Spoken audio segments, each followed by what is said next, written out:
Reset your YouTube algorithm without deleting your channel. Did you know you can reset the YouTube algorithm without deleting your entire channel? If your videos stopped getting views, this trick might save your channel. First, open YouTube Studio and go to the content section. Delete or set your old videos to private or unlisted. This stops the algorithm from recommending the wrong type of content. Next, rebrand your channel, change your channel name, profile picture, banner, and description so viewers and the algorithm know your content direction has changed. Now start posting consistent videos in one niche. Upload about 5 to 10 videos on the same topic so the algorithm can learn your new audience. Use strong titles, attractive thumbnails, and clear keywords so your videos can reach the right viewers.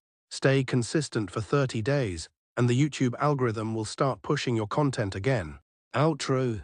Follow for more creator tips on Elkana MPATHFINDR TV.